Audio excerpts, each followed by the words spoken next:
Do you fly? Oh, yes. Darren's a fast worker. I ought to know. Dr. Jekyll and Mr. Hyde. Did you ever realize just how weirdly magical Bewitched really was? In the 1960s, this show wasn't just TV, it was a nightly spell where suburban life mixed with broomsticks, laughter, and quiet rebellion. But behind that sparkle, how many strange truths were hiding in plain sight? 2 Darrens, 1 Bewitched. Dick York played the first Darren, and for the first 5 seasons, he embodied the anxious, lovable husband who somehow managed to stay married to a witch. But few viewers knew the toll it took on him behind the scenes.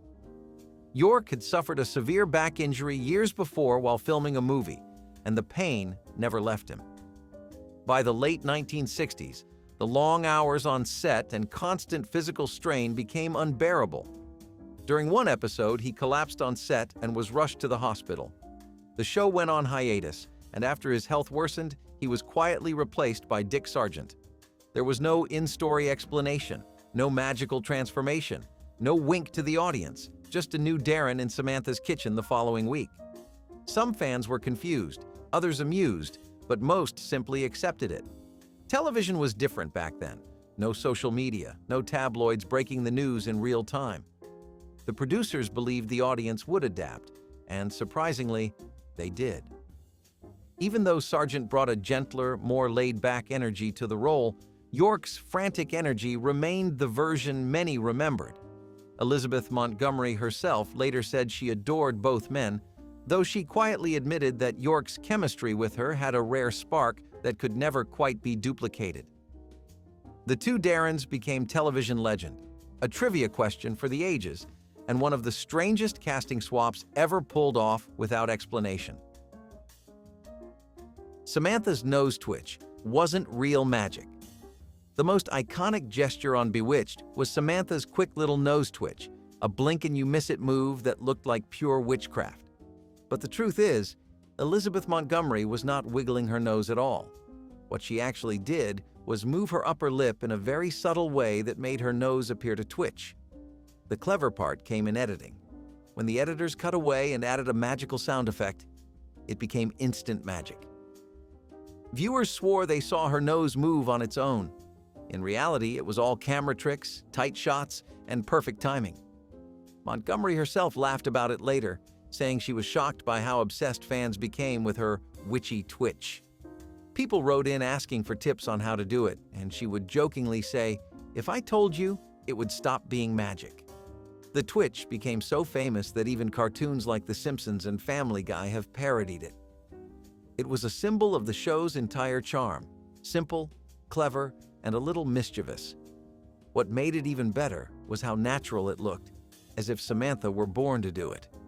In a world of over-the-top special effects, it proved that sometimes a small, perfectly timed movement can be more enchanting than 1,000 sparks or spells.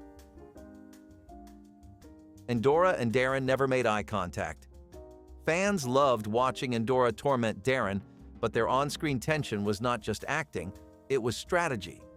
Agnes Moorehead, who played the fiery red-haired witch, and Dick York made a conscious decision to never look each other in the eyes during their scenes together. They believed it made their dislike feel more authentic, and they were right. Every glare, smirk, and sarcastic jab carried more bite because of it. The avoidance turned into a running bit that became part of their chemistry. Off camera, however, the two got along well.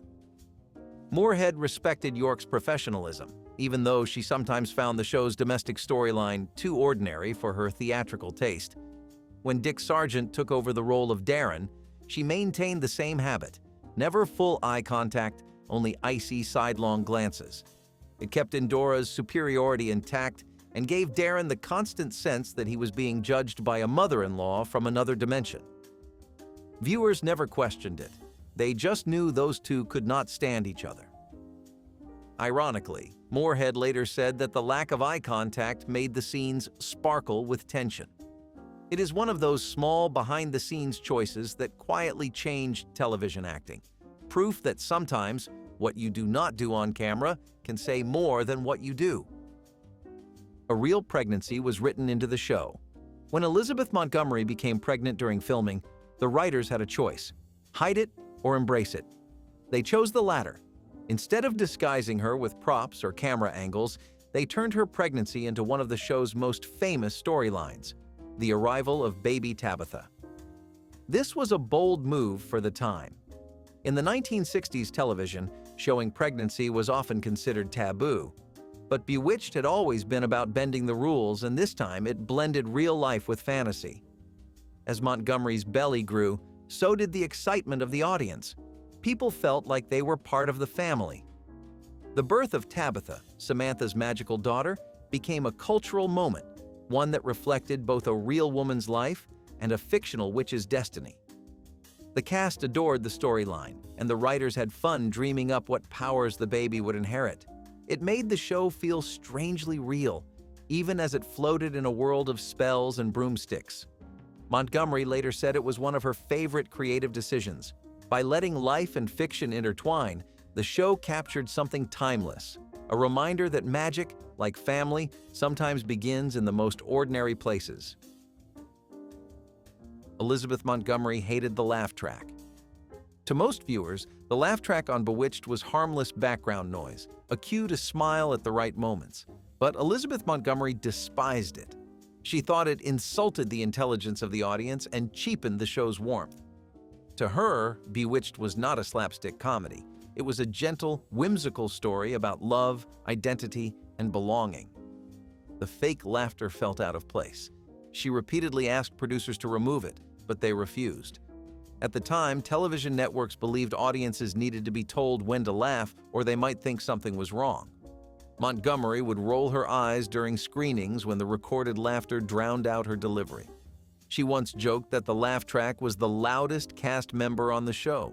Her instincts were right. When the show was rerun overseas without the laugh track, fans praised how much more charming and natural it felt. You could actually hear the pauses, the tone shifts, the chemistry between characters.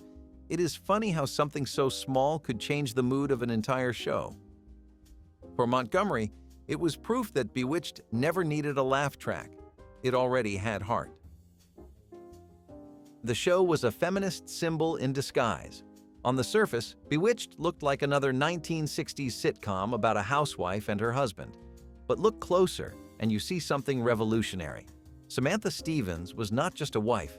She was a woman with incredible power, constantly asked to suppress it to fit into suburban normalcy. Every episode mirrored the real struggles many women faced at the time. Should they hide their ambitions, talents, or individuality to make others comfortable? Samantha's promise to Darren to stop using magic was a metaphor for this exact dilemma. Elizabeth Montgomery and the writers never stated this openly, but the subtext was clear. Samantha's defiance, her little rebellions, her moments of independence became quiet acts of empowerment. While other shows of the era told women to know their place, Bewitched showed one refusing to. Even Endora, the fiery mother-in-law, stood as a symbol of unapologetic female confidence. The series aired during the early wave of the women's liberation movement, and many viewers, especially women, saw themselves in Samantha's quiet frustration and her charm. Beneath its laughter and sparkles, Bewitched was a story about the power you are told not to use, and what happens when you decide to use it anyway. Elizabeth Montgomery voiced Serena herself. When Samantha's mischievous cousin Serena appeared on screen, fans assumed it was another actress entirely. But the truth is, it was Elizabeth Montgomery playing both roles, switching seamlessly between sweet suburban witch and her wild, free-spirited alter ego. To keep the mystery alive, the show credited Serena as Pandora Spox, a playful pseudonym that fooled many viewers for years. Montgomery had a blast with the role. It gave her a chance to show a different side of herself, one that was edgier, flirtier, and full of bite. In some ways, Serena was Samantha without restraint, the part of her that refused to conform. The crew loved filming Serena's episodes because Montgomery's energy doubled. She went from wholesome to rebellious in the span of minutes. It took precise camera work, body doubles, and clever editing to pull off the illusion. Fans later said they could always tell it was her, but they did not mind. It only made them appreciate her more. Playing two women who were so different yet deeply connected became one of her proudest achievements. It was like watching the good and mischievous sides of magic coexist and realizing they were both part of the same enchanting woman. The theme song had lyrics, but they were never used. Everyone knows the Bewitched theme, that playful, jazzy tune that instantly brings the show to mind. But few people realize that it originally had full lyrics. Howard Greenfield wrote words to accompany Jack Keller's catchy melody, and they were intended for the opening credits. The lyrics described Samantha's charm and how she cast a spell on Darren's heart. However, when producers heard the sung version, they decided it felt too literal. They wanted mystery, not explanation. The wordless, whimsical version we know today left more to the imagination and made the animation stand out beautifully. It was a brilliant choice. The melody became one of the most recognizable in television history. In later years, fans discovered the unused lyrics, and a few artists even recorded them as tributes. Listening to it feels strange, almost like hearing a secret version of your favorite memory. It is catchy, but somehow less magical without the simplicity of the original. The decision to drop the vocals was one of those rare creative moments where restraint created perfection. Sometimes the most memorable spells are the ones left unspoken. Dr. Bombay's catchphrase was improvised. Bernard Fox played the eccentric witch doctor Dr. Bombay, and his booming voice became one of the show's most delightful surprises. Every time he appeared, chaos followed, but so did laughter. His signature line, "Calling Dr. Bombay," "Emergency," "Come right away," was not in the script. Fox made it up on the spot during a take, trying to make the crew laugh. It stuck instantly. The writers loved it so much they worked it into future episodes, turning it into his official introduction. The character's personality, a mix of charm, arrogance, and scatterbrained brilliance, was largely Fox's creation. He modeled him after old British military doctors and professors he had met growing up.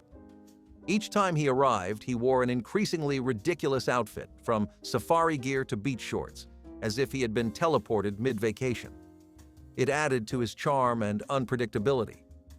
Fans adored him, and his catchphrase became part of pop culture. Even decades later, people quote it whenever something goes wrong in a funny way.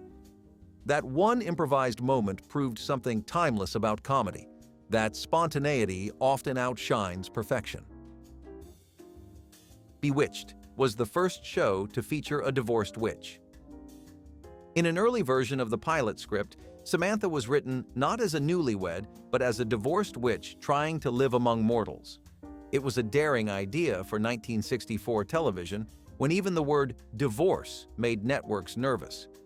The concept was meant to highlight her independence, a woman choosing her own path after leaving an unhappy relationship in the witch world. But the studio executives thought it was far too scandalous. They wanted wholesome family appeal, not controversy. So they reworked the script, making Samantha a young bride instead. The original idea was buried, but it left traces.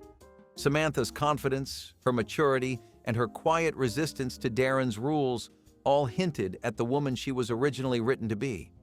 It is fascinating to imagine what Bewitched might have looked like if they had kept that version. A bold story about a woman rebuilding her life with humor, grace, and a little magic. Even though the divorce angle never aired, the spirit of that idea remained. Samantha Stevens may have been married on paper, but in spirit, she was always her own woman. Dick York collapsed on set. During the filming of Season 5, Dick York's body finally gave out. Years earlier, a terrible accident on a film set had left him with permanent spinal damage, and the grueling production schedule of Bewitched only made it worse. Every movement, every comedic stumble came at a physical cost. On one February afternoon, while filming a simple scene, York suddenly went pale, began to shake, and collapsed into the arms of a crew member. The set fell silent as he was carried away and rushed to the hospital. The doctors told him he had to stop immediately or risk paralysis. With no dramatic farewell or closing arc, York quietly left the show he had given his heart to. Elizabeth Montgomery sent him a handwritten letter afterward, saying she would miss his energy and kindness. Though the producers replaced him with Dick Sargent, fans noticed the change immediately. Yet few realized that York's exit was not about ego or conflict. It was about pain. He later said in interviews that he loved the role but could no longer fake being fine. It remains one of the most heartbreaking departures in classic television history. A man who made millions laugh while silently enduring agony behind every smile. Agnes Moorehead was a devout Christian. It might surprise fans that the woman who played television's most fabulous witch was deeply religious in real life. Agnes Moorehead was known for her fiery presence on screen, but off-camera, she carried a Bible in her purse and often quoted scripture between takes. She saw Bewitched as a story about love and morality, not witchcraft. Whenever someone on set joked about real spells, she would quickly remind them that it was all make-believe. Despite her stern image, she was gentle with the cast, particularly with the younger actors, often taking time to talk about values and faith. Her religious devotion gave Endora's authority an unexpected depth, because she approached every role as a moral study of human nature. She reportedly once told Elizabeth Montgomery that she believed Endora represented the pride of the world and the temptation of power, and that Samantha's compassion was what redeemed her. That thoughtful approach elevated what could have been a cartoonish character into something iconic. To this day, Moorehead's performance proves that even the most magical characters can be grounded in humanity, discipline, and a surprising amount of faith. Endora's eye, makeup took hours. Agnes Moorehead's Endora was unforgettable.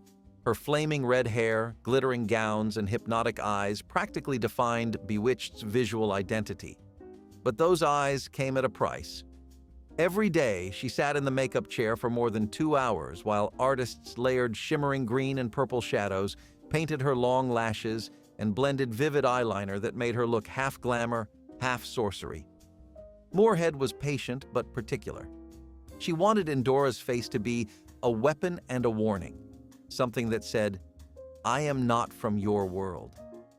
Once the cameras rolled, it paid off. The makeup shimmered under studio lights like stardust.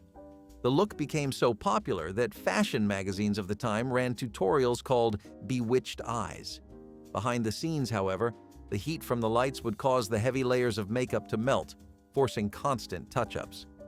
By the end of the day, Moorehead's skin was often raw and tired, but she never complained. She believed Endora should always appear larger than life, untouchable, and perfect. Her dedication turned a daily routine into an art form, proving that magic sometimes begins with patience, powder, and a very steady hand. The Kravitzes were based on real nosy neighbors. Every great sitcom has a nosy neighbor, and Bewitched had two of the best, Gladys and Abner Kravitz. Their constant spying, gossiping, and confusion over Samantha's unusual household made them fan favorites.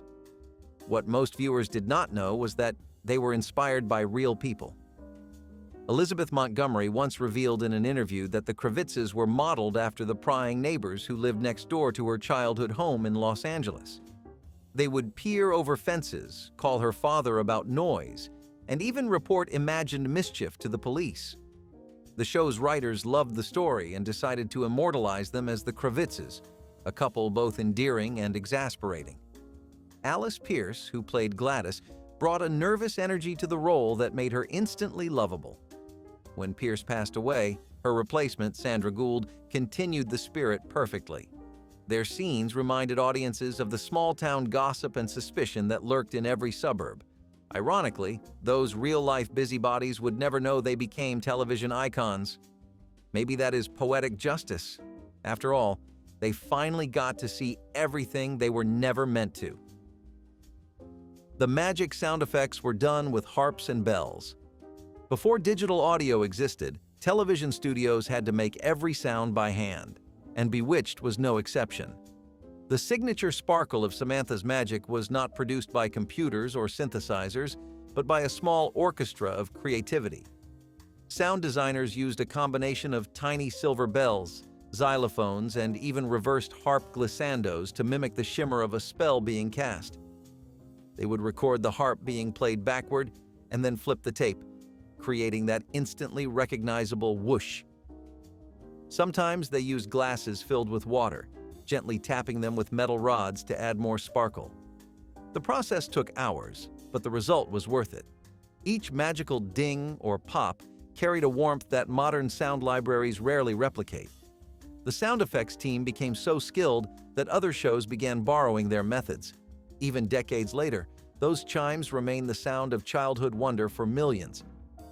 They remind us of a time when magic was handcrafted, one note at a time, with nothing more than imagination, patience, and a few well-timed bell rings.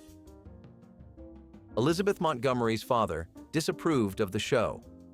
Elizabeth Montgomery's father, Robert Montgomery, was a respected film actor and director who had big plans for his daughter's career.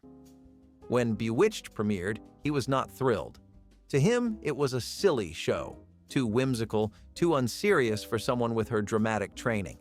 He wanted her on the stage, performing Shakespeare or serious dramas, not twitching her nose in a suburban kitchen. But Elizabeth saw something in Bewitched that he did not. She knew it was clever, subversive, and full of heart. The tension between father and daughter became a quiet undercurrent throughout her career. While Robert rarely spoke publicly about the show, his disapproval weighed on her for years. Yet, in a twist of fate, the qualities he criticized, her warmth, timing, and lightness, made her unforgettable. Bewitched became a global hit, and Elizabeth Montgomery became a symbol of television's golden age. By the end, her performance outshone his legacy in the hearts of audiences everywhere. She once said that playing Samantha taught her how to laugh at life, a lesson she likely wished her father had understood sooner. Real-life spouses played magical rivals. Behind the camera, Bewitched was a family affair. Elizabeth Montgomery was married to William Asher, the show's producer and frequent director. Their marriage brought both magic and mayhem to the set. Asher was a talented storyteller who often wrote episodes exploring the tension between Samantha's independence and Darren's stubbornness, an uncanny reflection of his and Elizabeth's own dynamic. Their creative partnership worked brilliantly on screen but grew complicated in private.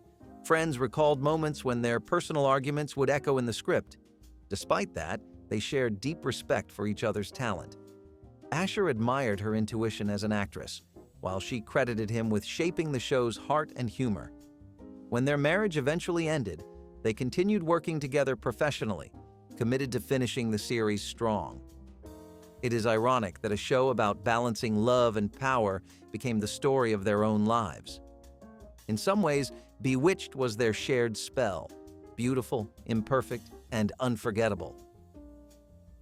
Samantha's costume jewelry came from thrift stores. Samantha Stevens looked effortlessly glamorous, but her dazzling jewelry was not the product of Hollywood luxury. The show's costume department worked with a strict budget and often had to get creative.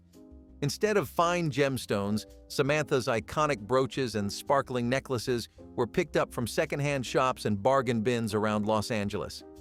Costume designer Gwen Wakeling had an eye for turning inexpensive finds into elegant screen treasures. Under the bright studio lights, rhinestones and imitation pearls looked every bit as expensive as diamonds. Elizabeth Montgomery loved the thrifty approach.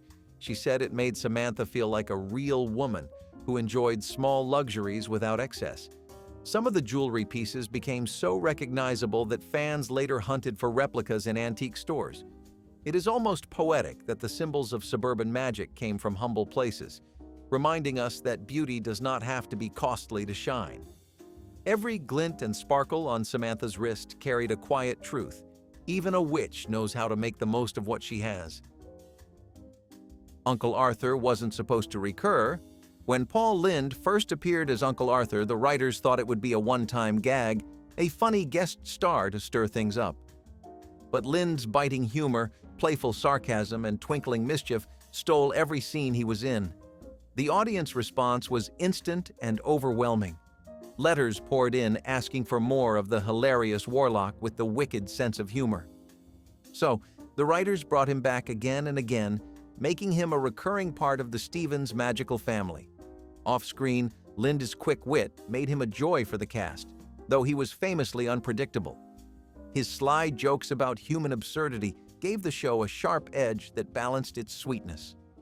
In a way, Uncle Arthur represented the side of Bewitched that refused to take itself too seriously, a reminder that even in a world of spells and broomsticks, laughter is the best kind of magic. His presence became a cornerstone of the show's humor, proving that sometimes the most unforgettable characters start as happy accidents. Bewitched shared a set with I Dream of Jeannie. Fans with sharp eyes may have noticed something familiar about Samantha's house. It looked suspiciously like another famous home on television. That is because Bewitched and I Dream of Jeannie shared the same suburban neighborhood set on the Columbia Pictures backlot. The two shows were filmed just years apart, and rather than build new homes, the studio simply redecorated and rearranged the landscaping. Samantha's front porch, Darren's driveway, and even the Kravitz's house were all recycled pieces of Hollywood suburbia. When I Dream of Jeannie began, the crew swapped shutters, painted fences, and added a few palm trees, creating a new neighborhood. The result was so convincing that few people ever noticed. The shared set became a symbol of 1960s television's thrifty ingenuity, proof that imagination mattered more than budgets. It is a delightful coincidence that both shows, centered on magical women in love with mortal men, ended up living side by side in the same make-believe world. Maybe that is fitting. After all, a little Hollywood magic can make even two witches and a genie next-door neighbors. The show was nearly canceled. After season 1, when Bewitched first premiered in 1964, network executives were nervous. The idea of a witch marrying a mortal man sounded risky, even strange, for family television. A BC worried that audiences might see it as too supernatural or even controversial. But the opposite happened. Viewers were instantly charmed by Samantha's warmth, Darren's exasperation, and the gentle humor that came from trying to blend magic with suburbia. Still, the executives hesitated to renew the show until the final ratings arrived. To their surprise, Bewitched became one of the top 10 shows on television, drawing millions of loyal viewers every week. Its mix of domestic comedy and fantasy was exactly what America needed, a little escape from everyday life wrapped in laughter and love. Once ABC realized the magic they had, the decision to renew was instant. What almost became a one-season experiment turned into 8 years of television history. It is funny to think that one of the most beloved shows of all time nearly vanished before it ever had a chance to cast its first real spell. The first episode aired just before the Beatles hit America. Timing is everything in entertainment, and Bewitched arrived at a cultural crossroads. Its premiere aired only months before the Beatles landed in America, bringing with them a tidal wave of youth, rebellion, and change. While Beatlemania reshaped music, Bewitched quietly did the same for television. It introduced a different kind of heroine, one who was smart, independent, and capable of bending the rules. The 1960s were becoming a decade of transformation, and Samantha Stevens fit right in. She was as modern and spirited as the music revolution happening across the Atlantic. Elizabeth Montgomery's charm and style mirrored the freshness that young audiences were craving. Together, the Beatles and Bewitched captured something rare, the feeling that the world was about to get more exciting, more unpredictable, and a lot more magical. It is poetic that both the mop-topped musicians and the suburban witch debuted within months of each other, each in their own way changing pop culture forever. Bewitched helped desegregate TV. In the early 1960s, American television rarely showed people of color in everyday suburban life. It was a reflection of the times and a quiet reminder of how limited representation truly was. But Bewitched made a small yet meaningful step forward. Elizabeth Montgomery personally pushed for diversity on set, insisting that Black actors appear as extras in neighborhood and crowd scenes. It might seem minor today, but back then it was a quiet act of defiance against unwritten industry rules. For many viewers, it was the first time they saw a Black character simply existing in the same world, shopping, walking, laughing, without it being a statement. Montgomery later said she wanted Bewitched to show the real America, not a filtered one. That decision helped normalize integration on television, paving the way for shows that followed. Sometimes progress begins not with a speech, but with a simple presence, a reminder that everyone belongs, even in a world filled with witches and magic. The final episode aired without a goodbye. After 8 enchanting seasons, Bewitched quietly disappeared from the airwaves in 1972. There was no farewell, no emotional send-off, not even a hint that the end had come. The final episode aired like any other. Samantha solved a small problem, Darren grumbled, and life in the Stevens home went on. Behind the scenes, ratings had dipped and tensions had risen, leading ABC to quietly end production. Fans tuning in the next week expected another new adventure, but it never came. The show simply stopped, frozen in its own spell, unfinished. Elizabeth Montgomery later said she wished they had filmed a true ending, something that gave closure to the characters she loved. Instead, Bewitched faded away the same way its magic always appeared, suddenly and without explanation. Maybe that was fitting. After all, magic is mysterious, and some stories are meant to end mid-spell, leaving us forever wondering what might have happened next. A real pregnancy was written into the show. When Elizabeth Montgomery became pregnant during the second season, the writers decided to embrace reality instead of hiding it. It became one of television's first examples of blending real life into fiction. Her growing belly turned into the story of baby Tabitha's magical arrival, a moment that captured the hearts of millions. The show handled it with humor and tenderness, treating motherhood not as a burden but as a beautiful extension of Samantha's world. Fans watched as Darren nervously prepared for fatherhood, while Endora smirked from the sidelines, predicting chaos. Behind the scenes, Montgomery was genuinely glowing, and that authenticity shone through every episode. When Tabitha finally appeared, she became the perfect symbol of the show's heart, a mix of love, laughter, and inherited magic. What started as a practical production decision became one of Bewitched's most beloved storylines, reminding viewers that even witches have real lives, and sometimes the greatest magic of all is family. If these weird little secrets from Bewitched cast a spell on your nostalgia, tell us your favorite one down below. Tap that like button to keep the magic alive, and subscribe so you never miss another trip back to television's most enchanting past.